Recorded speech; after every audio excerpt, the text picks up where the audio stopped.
بعد از حمد و ثنا احباب ذوالوقار، ذوالحج کی 16 تاریخ ہے اور 18 ذوالحج شہادت سیدنا عثمان غنی رضی اللہ تعالیٰ عنہ ہے۔ آپ کی عظمت اور سیرت کے حوالہ سے چند باتیں آپ کی خدمت میں پیش کی جائیں۔ اللہ رب العزت اصحاب رسول کے نقش قدم پہ چلنے کی ہمیں توفیق عطا فرمائے، اور خصوصاً سیدنا عثمان غنی رضی اللہ تعالیٰ عنہ، آپ کی پیاری سیرت اور آپ کی خوبصورت زندگی پر اللہ تعالیٰ ہمیں عمل کی توفیق عطا فرمائے۔ قرآن پاک کی آیہ مقدسہ سورہ فتح میں سے آپ کے سامنے تلاوت کرنے کا شرف حاصل کیا ہے۔ یہ آیت نمبر 18 ہے۔ اس میں اللہ رب العزت نے اپنے محبوب صلی اللہ علیہ وآلہ وسلم کے پیارے صحابہ سے راضی ہونے کا ذکر فرمایا ہے کہ اللہ حضور کے صحابہ سے راضی ہو گیا ہے۔ فرمایا لقد رضی اللہ عن المؤمنین، بے شک اللہ راضی ہو گیا ایمان والوں سے، اذ یبایعونک تحت الشجرہ، جب وہ درخت کے نیچے آپ صلی اللہ علیہ وسلم کی بیعت کر رہے تھے۔ یہ باقاعدہ صلح حدیبیہ کا واقعہ ہے۔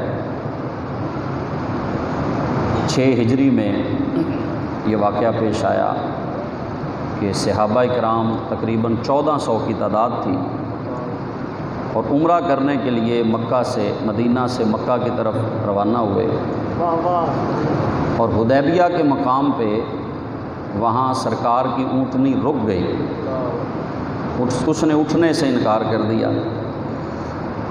تو صحابہ کہنے لگے کہ حضور کی اونٹنی آج رک گئی ہے، وجہ کیا ہے؟ تو حضور نے فرمایا کہ یہ اپنے آپ نہیں رکی، اسے اللہ نے روکا ہے، اس اللہ کے حکم سے یہ اونٹنی رکی ہے۔ تو وہاں پڑاؤ کر لیا مسلمانوں نے، اور مکہ والوں سے بات چیت ہوئی، انہوں نے کہا ہم آپ کو عمرہ نہیں کرنے دیں گے۔ تو گفتگو ہوتی رہی، ان کے کئی قاصد آتے رہے گفتگو کے لیے۔ سرکار علیہ الصلوۃ والسلام نے اپنا قاصد بنا کر، اپنا نمائندہ بنا کر حضرت سیدنا عثمان غنی رضی اللہ تعالیٰ عنہ کو بھیجا۔ اس کی وجہ یہ تھی کہ آپ سرداروں میں سے تھے حضرت عثمان غنی، اور آپ کی عزت مکے والے زیادہ کرتے تھے، اور آپ بڑے امیر تھے، اور قریش کے خاندان بنو امیہ میں سے بڑی آپ کو عزت ملی ہوئی تھی۔ تو آپ ان سے گفتگو کرنے کے لیے گئے مکہ المکرمہ میں۔ جب ان سے گفتگو کر رہے تھے، انہوں نے کہا کہ عثمان، ہم تمہارے نبی کو عمرہ نہیں کرنے دیں گے، تم آ گئے ہو مکے میں، چلو ایسا کرو تم عمرہ کر لو، احرام بھی باندھا ہوا ہے تم نے، کیونکہ مسلمان احرام باندھ کر گئے تھے، کعبہ سامنے ہے، تمہیں اجازت ہے عمرہ کرنے کی، تمہارے نبی کو اجازت نہیں ہے۔ اب صحابہ ادھر بیٹھے ہیں حدیبیہ میں، وہ کہہ رہے ہیں یا رسول اللہ صلی اللہ علیہ وسلم، عثمان کتنا خوش بخت ہے کہ اسے عمرے کا موقع مل گیا ہے، عثمان عمرہ کر لیں گے۔ تو سرکار نے فرمایا یہ نہیں ہو سکتا کہ عثمان میرے بغیر کعبے کا طواف کر لے۔ انہوں نے کہا عثمان تم عمرہ کر لو، طواف کعبہ کر لو۔ جناب عثمان غنی نے جو جملہ بولا نا، انہوں نے فرمایا عثمان کی یہ کیا مجال ہے کہ اکیلا طواف کر لے، عثمان اس وقت طواف کرے گا جب آگے آگے مصطفیٰ ہوں گے پیچھے عثمان غنی ہوگا۔ انہوں نے انکار کر دیا حضرت عثمان ذوالنورین نے، فرمایا میں احرام باندھا ہوا ہے، ٹھیک ہے، کعبہ بھی سامنے ہے، لیکن اسے تو ہم کعبہ سمجھتے ہیں نا، حضور تو کعبے کا بھی کعبہ ہے۔ یہ اور شاعر نے کہا تھا نا کہ مجھے خبر کیا تھی رکوع کی اور ہوش کب تھا سجود کا، تیرے نقش پا کی تلاش تھی جو جھکا رہا میں نماز میں، تیرے نقش پا کی تلاش تھی جو جھکا رہا میں نماز میں، اور ہم جانتے نہیں ہیں اے درد کیا ہے کعبہ۔ کعبے کی شناخت بھی تو سرکار نے کروائی ہے نا، ہم جانتے نہیں ہیں اے درد کیا ہے کعبہ، جس سمت ہو وہ دلبر اس کا طواف کر لو۔ کعبہ تو عظمت بھی تو حضور کے صدقے سے ملی ہے نا، کہا کہ میں کعبے کا طواف نہیں کروں گا۔ اب انہوں نے روک لیا حضرت عثمان غنی کو کہ جب تک کوئی بات مکمل نہیں ہوگی ہم آپ کو واپس نہیں جانے دیں گے۔ اب خبر یہ پھیل گئی کہ حضرت عثمان غنی شہید ہو گئے۔ جب یہ خبر پھیلی تو حدیبیہ میں سرکار علیہ الصلوۃ والسلام نے ایک درخت کے نیچے بیٹھ کر آپ نے صحابہ سے فرمایا کہ آؤ میرے ہاتھ پہ بیعت کرو کہ جب تک عثمان کا بدلہ نہیں نہ لے لیں گے اس وقت تک ہم واپس نہیں جائیں گے۔ اب صحابہ نے آنا شروع کر دیا۔ پہلے بھی بیعت تو ہو چکی تھی، اسلام کی بیعت پہلے کی ہوئی تھی انہوں نے، لیکن آج جو بیعت کر رہے تھے وہ جان دینے کے لیے کر رہے تھے۔ اصحاب رسول پہ تنقید کرنا آسان ہے، لیکن صحابی والا جذبہ تمہارے اندر کہاں سے آ گیا؟ انہوں نے جانیں قربان کی ہوئی ہیں، اپنے گھر لٹائے ہوئے ہیں، انہوں نے اپنا مال قربان کیا ہے، انہوں نے رشتہ داروں سے تعلق توڑے ہوئے ہیں، انہوں نے سب کچھ چھوڑا ہے، نہیں چھوڑا تو در مصطفیٰ نہیں چھوڑا۔ کروں تیرے نام پہ جان فدا، نہ بس ایک جان دو جہاں فدا، دو جہاں سے بھی نہیں جی بھرا، کروں کیا کروڑوں جہاں نہیں، اور میرے ہزار دل ہوں تصدق حضور پر، میرے ہزار دل ہوں تصدق حضور پر، میری ہزار جان ہو قربان مصطفیٰ، رشتہ میرا خدا کی خدائی سے ٹوٹ جائے، چھوٹے مگر نہ ہاتھ سے دامان مصطفیٰ۔ یہ وہ لوگ تھے جنہوں نے بیعت کی، انہوں نے کہا یا رسول اللہ صلی اللہ علیہ وسلم جب تک جان ہے حضور ہم لڑیں گے، اشارہ کرنا آپ کا کام ہے اور جانیں قربان کرنا یہ ہمارا کام ہے۔ سارے صحابہ درخت کے نیچے حضور کی بیعت کر رہے ہیں، تقریباً 1400، بعض نے 1500 لکھا ہے، اس کے درمیان تعداد ہے، 1400 سے 1500 کے درمیان۔ جب انہوں نے بیعت کی نا تو اس وقت اللہ نے فرمایا لقد رضی اللہ عن المؤمنین، یقیناً اللہ راضی ہو گیا ایمان والوں سے، اذ یبایعونک تحت الشجرہ، اے محبوب جب درخت کے نیچے وہ تیرے ہاتھوں پہ بیعت کر رہے تھے۔ یعنی رب کو وہ منظر کتنا پسند آیا جب صحابہ بیعت کر رہے تھے کہ محبوب تیرے ہاتھوں پہ جب بیعت کر رہے تھے نا تو رب ان پہ راضی ہو گیا ہے۔ یہ ہے رضی اللہ عنہ، کیوں جی رضی اللہ عنہ، رب کہہ رہا ہے کہ اللہ ان سے راضی ہو گیا۔ لقد رضی اللہ عن المؤمنین اذ یبایعونک تحت الشجرہ، کہ جب محبوب تیرے ہاتھوں پر درخت کے نیچے بیعت کر رہے تھے نا تو رب ان سے راضی ہو گیا۔ اچھا یہ بات بڑی عجیب ہے، رب نے درخت کا بھی ذکر فرمایا، تحت الشجرہ، فرمایا درخت کے نیچے جب وہ تیرے ہاتھوں پہ بیعت کر رہے تھے نا تو رب ان سے راضی ہو گیا۔ یا اللہ بات تو بیعت کی ہے اور صحابہ بیعت کر رہے ہیں حضور کے ہاتھوں پر، درخت کا معاملہ کیا ہے؟ رب نے اس درخت کا بھی ذکر کر دیا، فرمایا جیڑے درخت دے تھلے یار بوے نا، ہائے ہائے، جس درخت کے نیچے میرا یار بیٹھا ہے نا وہ درخت بھی اس قابل ہے کہ اس کا ذکر قرآن میں کر دیا جائے۔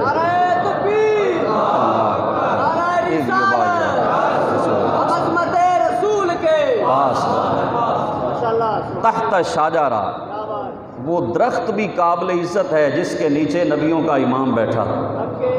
فرمایا اس درخت کے نیچے محبوب آپ بیعت کر رہے تھے نا، صحابہ کی بیعت لے رہے تھے، تو رب ان سے راضی ہو گیا ہے۔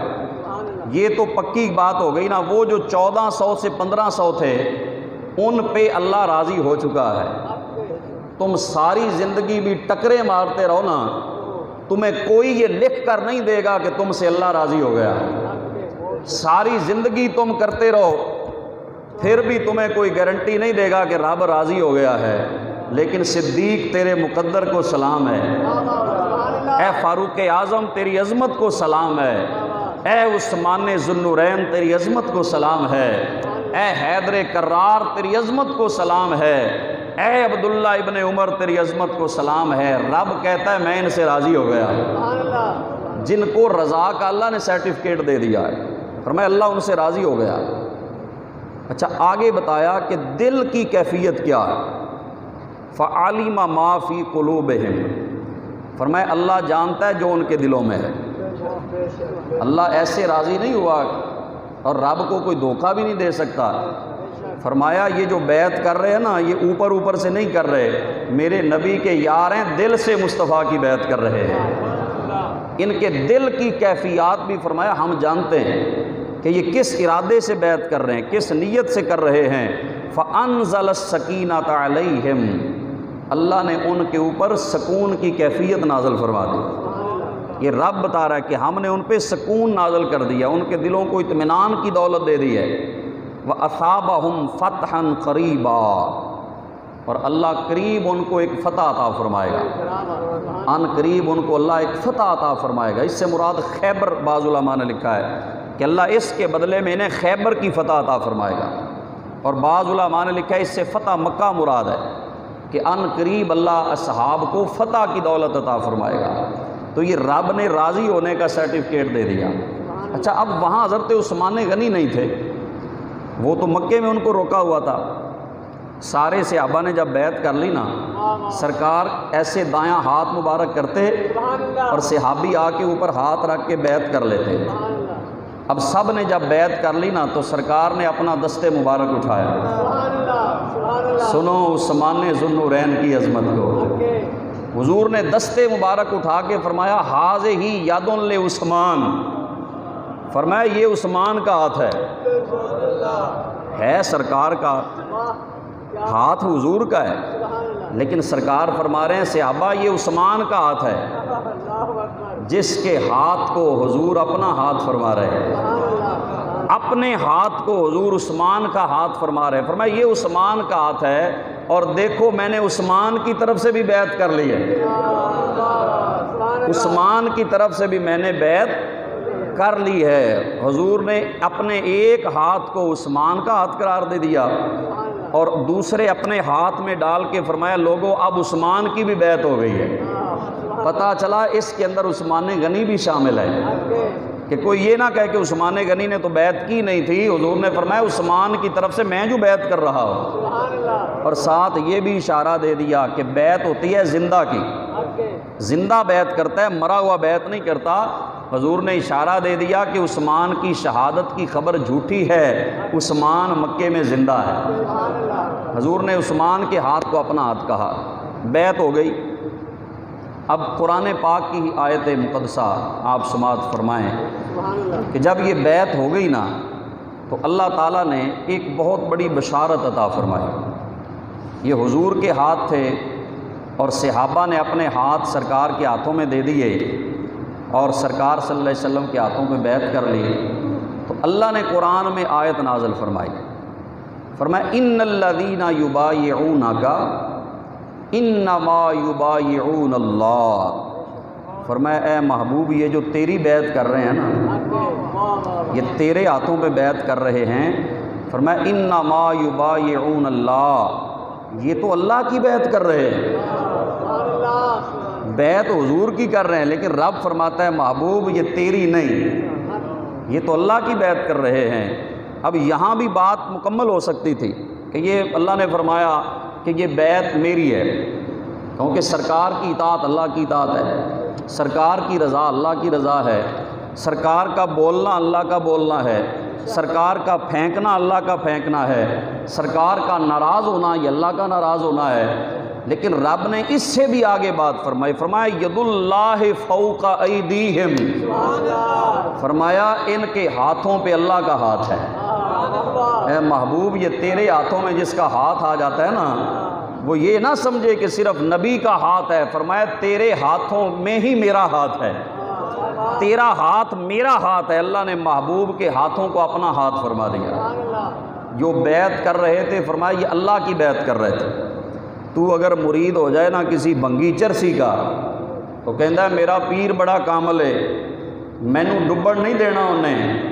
ارے تو کسی بنگی کی بیعت کر کے کہے کہ میرا پیر بڑا کامل ہے، جن کا پیر محمد عربی ہے، جنہوں نے حضور کے ہاتھ پہ بیعت کی ہے، اور رب کہتا ہے محبوب یہ میری بیعت ہے، جو اللہ کے ہاتھوں میں ہاتھ دے رہے ہیں، ارے ان کی عظمت کا عالم کیا ہوگا۔ سیدی مرشدی یا نبی یا نبی، غلام ہے ہم عظمت رسول کے آسمان آسمان۔ فرمایا محبوب یہ تیرا ہاتھ نہیں اللہ کا ہاتھ ہے۔ سبحان اللہ۔ جو صحابہ کے ہاتھ حضور کے ہاتھوں میں آ گئے نا تو اللہ نے گارنٹی دے دی، فرمایا محبوب یہی میرا ہاتھ ہے۔ اور پھر حضور نے صحابہ کو یہ بشارت عطا فرمائی، فرمایا انتم خیر اہل الارض الیوم، فرمایا سنو آج تم زمین پر جتنی دنیا ہے، جتنے لوگ ہیں تم سب سے بہتر ہو، جتنے لوگ ہیں نا فرمایا تم سب سے بہتر ہو، سب سے افضل ہو۔ پتہ چلا اب قیامت تک کوئی جتنی بھی نمازیں پڑھتا رہے، جتنے بھی روزے رکھتا رہے، جتنے بھی حج کر لے، جتنی بھی جو مشقت کر لے، محنت کر لے، یہ ابو بکر صدیق کے برابر نہیں ہو سکتا، فاروق اعظم کے برابر نہیں ہو سکتا، عثمان غنی کے برابر نہیں ہو سکتا، مولا علی کے برابر نہیں ہو سکتا۔ فرمایا تم زمین پر بسنے والے ہر شخص سے افضل ہو، کیوں کہ تم نے بیعت مصطفیٰ کے ہاتھوں میں کر لی ہے، تمہارا تعلق نبیوں کے امام کی بارگاہ سے ہو گیا ہے۔ اور پھر حضور نے ایک اور بشارت دی، فرمایا لا يدخل النار احد ممن بايع تحت الشجرہ، فرمایا درخت کے نیچے جنہوں نے بھی بیعت کی ہے نا، فرمایا ان میں سے کوئی بھی دوزخ میں نہیں جائے گا۔ جتنے صحابہ نے فرمایا بیعت میری کر لی ہے نا، درخت کے نیچے 1400 سے زیادہ صحابہ ہیں، فرمایا ان میں سے کوئی بھی دوزخی نہیں ہے، اللہ نے سب کو جنت کا سرٹیفکیٹ عطا فرما دیا۔ اور حضرت عثمان غنی کے بارے میں بندہ غور کرے نا تو ایک دفعہ نہیں، حضرت عثمان غنی رضی اللہ تعالیٰ عنہ کو درجنوں مرتبہ حضور نے جنت کی بشارت عطا فرمائی۔ ایک تو یہ بشارت ہو گئی نا جو سرکار نے فرمایا کہ جنہوں نے میری بیعت کر لی درخت کے نیچے وہ سارے جنتی ہیں، ایک تو یہ گارنٹی ہے۔ اور ایک جو بدر میں حضور نے فرمایا شامل ہوئے، اللہ نے ان سب کو بخش دیا ہے، بدر والے سارے صحابہ کو اللہ نے بخش دیا ہے، وہ سارے جنتی ہیں، یہ بخاری میں حدیث پاک موجود ہے۔ اور حضرت عثمان غنی رضی اللہ عنہ بدر میں گئے نہیں تھے، یہ بات ذہن میں رکھیں۔ حضرت عثمان غنی رضی اللہ عنہ کی زوجیت میں حضور کی بیٹی تھی حضرت رقیہ رضی اللہ عنہا، حضور کی صاحبزادی تھی، یہ بہت بیمار تھیں، تو حضور نے خود ان کی ڈیوٹی لگائی تھی کہ تم نے میری بیٹی کی عیادت کرنی ہے، اس کی تیمارداری کرنی ہے، اس کا خیال کرنا ہے، بدر میں نہیں جانا۔ بدر میں صحابہ چلے گئے، عثمان غنی نہیں گئے۔ جب واپس آئے نا تو حضور نے فرمایا عثمان کو اتنا ہی مال غنیمت میں سے حصہ ملے گا جتنا بدر میں جانے والوں کو ملے گا۔ یا رسول اللہ حصہ تو مل گیا لیکن ثواب بدر میں جا تو نہیں نہ سکے حضرت عثمان غنی۔ حضور نے فرمایا جتنا اجر بدر میں لڑنے والوں کو اللہ نے دیا ہے، اللہ نے عثمان کو بھی اتنا ہی اجر عطا فرما دیا ہے۔ حضرت عثمان غنی کو بدری صحابہ میں شمار کیا گیا، حضور نے خود ان کو اعزازی طور پہ یہ شامل کر لیا کہ یہ میری بیٹی کی تیمارداری کر رہے تھے، لہٰذا یہ بدری صحابہ کے برابر ہیں۔ وہ بھی بشارت حضرت عثمان غنی کو مل گئی کہ جو سرکار نے بدر والوں کے لیے بشارت دی وہ حضرت عثمان غنی کو بھی مل گئی۔ اب ایک اور بشارت سنیں، جو 10 صحابہ ہیں جن کو حضور نے فرمایا کہ یہ 10 جنتی ہیں، ایک وقت میں ان کو کہتے ہیں عشرہ مبشرہ، عشرہ مبشرہ، وہ 10 صحابہ جن کو ایک وقت میں حضور نے جنت کی بشارت عطا فرمائی۔ سنا دیں جی حدیث پاک، حدیث سنن کا موڈ ہے؟ نعرہ تکبیر، اللہ، نعرہ رسالت، نعرہ تحقیق، سرکار کی محفل سجی ہوئی ہے سبحان اللہ اور صحابہ ستاروں کی طرح چمک رہے ہیں. سبحان اللہ حضور ایسے ہیں جیسے 14ویں رات کا چاند چمک رہا ہے سبحان اللہ اور صحابہ ستاروں کی طرح حضور کے گرد بیٹھے ہوئے ہیں. کیا بات وہ خدا کی قسم کیسا منظر ہوگا. آپ کے جب حسن تھا ان کا جلوہ نما انوار کا عالم کیا ہوگا. کیا بات جب حسن تھا ان کا جلوہ نما انوار کا عالم کیا ہوگا. بن دیکھے فدا ہے ہر کوئی دیدار کا عالم کیا ہوگا. اور جس وقت تھے خدمت میں ان کی ابو بکر و عمر عثمان و علی، جس وقت تھے خدمت میں ان کی ابو بکر و عمر عثمان و علی، اس وقت رسول انور کے دربار کا عالم کیا ہوگا. اور ایک سمت صدیق، ایک سمت عمر، ایک سمت عثمان، ایک سمت علی، ان جگمگ جگمگ تاروں میں مہتاب کا عالم کیا ہوگا. ان جگمگ جگمگ تاروں میں مہتاب کا عالم کیا ہوگا. یہ صحابہ بیٹھے ہوئے ہیں تو سرکار نے نگاہ نبوت اٹھائی. حضور نے فرمایا، پہلی نظر پڑی جناب صدیق اکبر پہ، فرمایا ابو بکر فی الجنہ. فرمایا لوگوں ابو بکر جنتی ہے. یہ کسی اور عام مولوی کی زبان نہیں ہے، یہ نبیوں کے پیر کی زبان ہے، جس کی زبان سے نکلا ہوا ایک ایک لفظ، ایک ایک حرف، جس پہ خدا کی حفاظت کا پہرا ہے. نبی اس وقت تک بولتے نہیں جب تک رب کا حکم نہیں آ جاتا. فرمایا ابو بکر فی الجنہ. فرمایا لوگوں میرا ابو بکر جنتی ہے. آگے نظر پڑی جناب فاروق اعظم پر، سبحان اللہ فرمایا عمر فی الجنہ. فرمایا صحابہ میرا عمر بھی جنتی ہے. آگے جناب عثمان ذو النورین بیٹھے تھے، فرمایا عثمان فی الجنہ. فرمایا عثمان بھی جنتی ہے. آگے مولا علی شیر خدا بیٹھے تھے، فرمایا علی فی الجنہ. فرمایا لوگوں علی بھی جنتی ہے. آگے حضرت سعید بن زید تھے، حضور نے فرمایا سعید بن زید فی الجنہ. فرمایا سعید بن زید بھی جنتی ہے. آگے سعد بن ابی وقاص بیٹھے تھے، فرمایا سعد بن ابی وقاص فی الجنہ. فرمایا سعد بن ابی وقاص بھی جنتی ہے. آگے عبد الرحمن بن عوف تھے، فرمایا عبد الرحمن ابن عوف فی الجنہ. فرمایا عبد الرحمن بن عوف بھی جنتی ہیں. آگے حضرت زبیر بن عوام بیٹھے تھے، فرمایا زبیر بن العوام فی الجنہ. زبیر بن عوام بھی جنتی ہے. آگے حضرت طلحہ بیٹھے تھے، فرمایا طلحہ تو فی الجنہ. طلحہ بھی جنتی ہے. جناب ابو عبیدہ بیٹھے تھے، فرمایا ابو عبیدہ بن الجراح فی الجنہ. فرمایا ابو عبیدہ بن جراح تو بھی جنتی ہے. گھر میں آئے نا تو جناب زہرا پہ نظر پڑی، فرمایا فاطمہ تو سیدہ تو نساء اہل الجنہ. فرمایا یہ صرف جنتی نہیں ہے، یہ جنتی عورتوں کی سردار ہے میری بیٹی.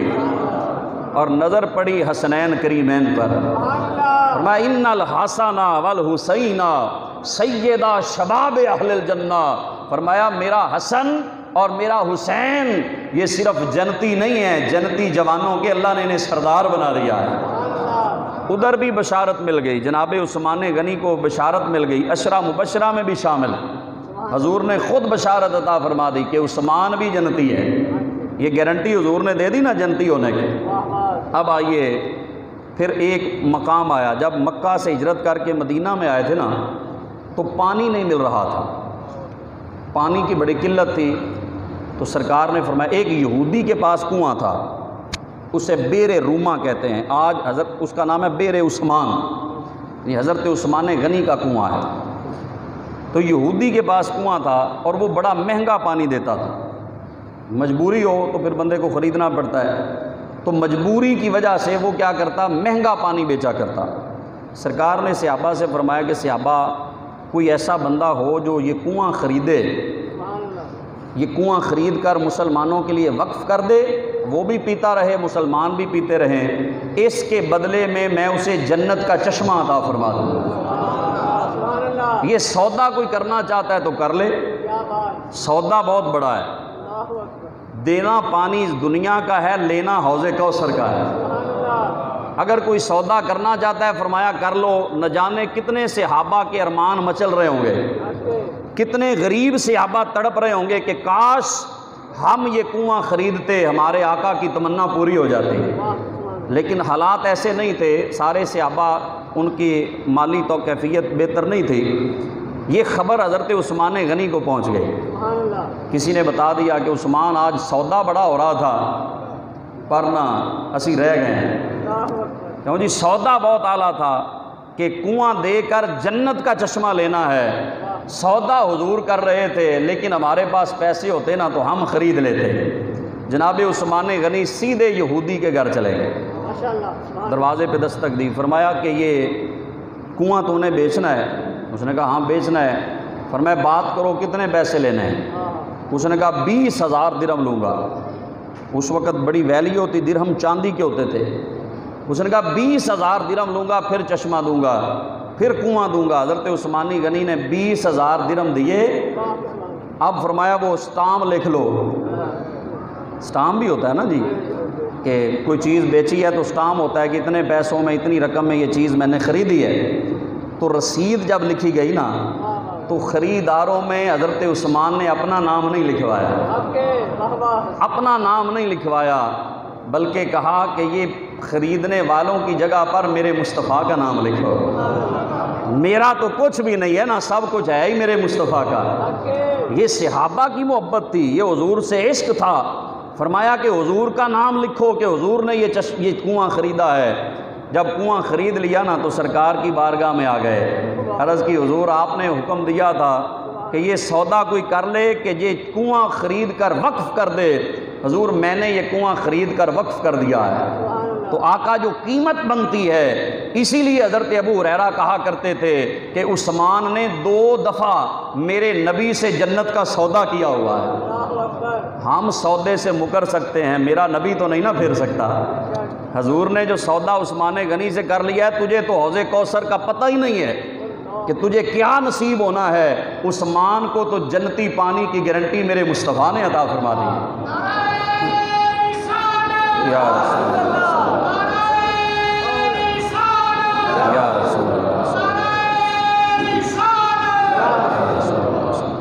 حضور نے گارنٹی دے دی ہے نا۔ پھر بڑی محبت والی بات، ایک دن عثمان غنی رضی اللہ عنہ حاضر ہوئے، عرض کی یا رسول اللہ صلی اللہ علیہ وسلم، حضور کوئی وقت دیں، میرے گھر میں تشریف لے آئیں، حضور دعوت کرنا چاہتا ہوں۔ تو سرکار نے قبول فرما لی۔ حضرت عثمان لینے آگے، حضور چلے میرے گھر تشریف لے آئیں۔ تو سرکار چل رہے ہیں، حضور قدم اٹھاتے ہیں، عثمان غنی گن رہے ہیں۔ جتنے قدم حضور نے گنے نا، 1 2 3 واحد اثنان ثلاثہ اربع خمسہ گنتے رہے، 17 قدم حضور نے اٹھایا۔ حضرت عثمان غنی کے گھر سے حضور کے گھر تک 17 قدم چل کے سرکار گئے۔ تو 17 قدم جب گنے نا تو حضور نے فرمایا عثمان یہ گنتی کیوں کر رہے ہو؟ سرکار یہ میں گنتی اس لیے کر رہا ہوں کہ جتنے قدم چل کے آپ میرے گھر میں آئیں گے نا، قاصد نے دی خبر کہ وہ آئیں گے رات کو، قاصد نے دی خبر کہ وہ آئیں گے رات کو، اتنا کیا چراغاں کے گھر تک جلا دیا۔ قاصد نے دی خبر کہ وہ آئیں گے رات کو، اتنا کیا چراغاں کے گھر تک جلا دیا۔ کدی بھول بھولے کھے جے سرکار آندے، میں ککھاں دی کلی نو عرشاں سجائیاں۔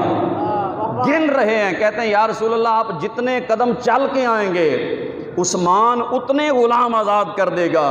یہ محبت ہے، پھر 17 غلام آزاد کر دیے۔ حضور تیرے ایک ایک قدم پر میں ایک ایک غلام آزاد کر رہا ہوں، اس لیے کہ صحابہ نے اپنا کچھ نہیں سمجھا، کہا حضور ہم بھی آپ کے ہیں، ہماری دولت بھی آپ کی ہے، حضور ہم بھی آپ کے ہیں، ہمارا سارا مال بھی آپ کا ہے، سب کچھ دین پہ قربان ہے۔ پھر ایک دن عرض کرتے ہیں حضور مہربانی فرمائیں، دعا کریں کہ اللہ میری دولت ختم کر دے۔ ہم مانگتے ہیں یا اللہ اور دے دے۔ عثمان ان کے دل سے دنیا نکل چکی ہوتی ہے، یہ دنیا کو جیب میں رکھتے ہیں، دل میں نہیں رکھتے۔ کہا یا رسول اللہ دعا کریں یہ دولت ختم ہو جائے اور بس اللہ کی عبادت کریں، یہ پیسہ جو ہوتا ہے نا فکر رہتی ہے، جانا ہے کمانا ہے تجارت کرنی ہے، یا رسول اللہ دعا کریں میری دولت ختم ہو جائے، مجھے دولت سے کوئی غرض نہیں ہے۔ حضور ابھی دعا کرنے ہی والے تھے، ادھر سے جبریل آ گئے، جبریل نے کہا یا رسول اللہ رب کہتا ہے دعا نہ کرے ہو، دعا سے روک دیا اللہ نے۔ روکا اس لیے کیونکہ کر دیتی تو پھر تے ہو جانی ہے نا۔ فرمایا محبوب آپ ہونٹ نہ ہلائیں، چونکہ آپ کی زبان مقدس سے جو بات نکل جاتی ہے وہ عرش والا رب دیر نہیں کرتا، اسی وقت پوری فرما دیتا ہے۔ حضور دعا نہیں فرمانی، رب کہتا ہے عثمان کی دولت کے ختم ہونے کی دعا نہیں کرنی۔ کیوں؟ فرمایا اس لیے کہ جب عثمان ہماری راہ پہ خرچ کرتا ہے نا تو ہم خوش ہوتے ہیں، ہم عثمان کو اور برکتیں دے دیتے ہیں۔ اس لیے عثمان کی دولت شر والی دولت نہیں ہے۔ دولت بھی دو طرح کی ہوتی ہے نا، ایک شر والی ہوتی ہے، ایک خیر والی ہوتی ہے۔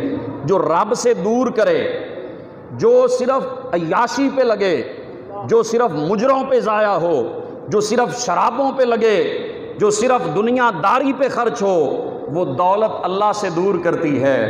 اور جو اللہ کے نام پہ خرچ ہو، جو رسول اللہ کے دین پہ خرچ ہو، وہ دولت رب سے دور نہیں کرتی، رب سے اور قریب کر دیتی ہے۔ کہا یا رسول اللہ دعا نہیں کرنی آپ نے، عثمان غنی ہی رہے گا، اور اصل نام عثمان ہے، لیکن جس سے بھی پوچھو وہ کہتا ہے عثمان غنی۔ آج بھی جنت البقیع کے اندر جہاں آپ کا مزار مقدس ہے نا، وہاں راشی لگا ہوتا ہے، وہاں لینیں لگی ہوتی ہیں، لوگ کھڑے ہوتے ہیں کثرت کے ساتھ، پتہ لگتا ہے آج بھی غنا کر رہے ہیں۔